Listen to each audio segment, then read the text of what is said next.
अब आपको इन सब का झाड़ा दे दिया कि ब्रह्मा को किसा ज्ञान है, विष्णु को किस कैसा ज्ञान है, और वेद क्या प्रमाण देते हैं उस परमेश्वर के विषय में, और थोड़ा सा झाड़ा और देते हैं, थोड़ा सा ज्ञान और कराते हैं कि सतयुग के ब्राह्मणों को कितना ज्ञान था। तब आपका ये परमेश्वर कबीर देव और प्यारी आत्मा धर्मदास जी की वार्ता समझ में आओगी। ये देखिएगा, ये वही गीता प्रेस गोरखपुर से प्रकाशित श्रीमद् देवी भागवत है। इसके संपादक हैं हनुमान प्रसाद पोदार और चमनलाल गोस्वामी, और ये गीता प्रेस गोरखपुर से प्रकाशित है।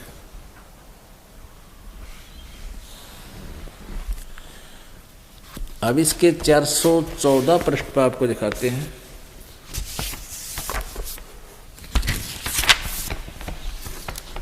छठे सकंद में, छठा सकंद 414 पृष्ठ पे, जन्मेजय ने पूछा, महाभाग यानी व्यास जी से पूछ रहे हैं जन्मेजय ने पूछा, महाभाग किस युग में कैसा धर्म का स्वरूप है, इस संपूर्ण विषय को विशेष रूप से बताने की कृपा कीजिए। व्यास जी बोले, राजन, यह निश्चय कि सतयुग में ब्राह्मण वेद के पूर्ण विद्वान थे हैं, और उनके द्वारा निरंतर भगवती जगदम्बा की आराधना होती थी।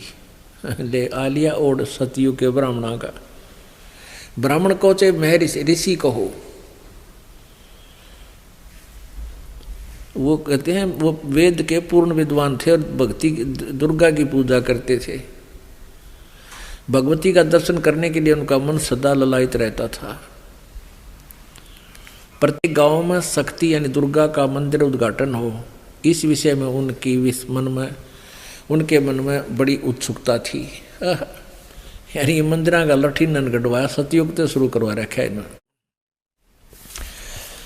अब क्या बताते हैं, धर्म की ये सती थी त्रेता में भी रही, परंतु कुछ ह्रास हो गया। सतयुग की जो सतीति थी वह द्वापर में विशेष रूप से कम हो गई।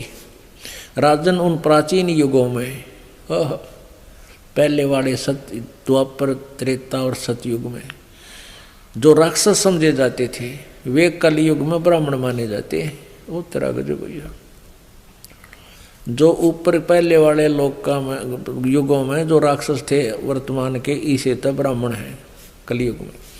क्योंकि अब के ब्राह्मण प्राय पाखंड करने में तत्पर रहते हैं, दूसरों को ठगना, झूठ बोलना और वैदिक धर्म कर्म से अलग रहना कलियुगी ब्राह्मणों का स्वाभाविक गुण बन गया है।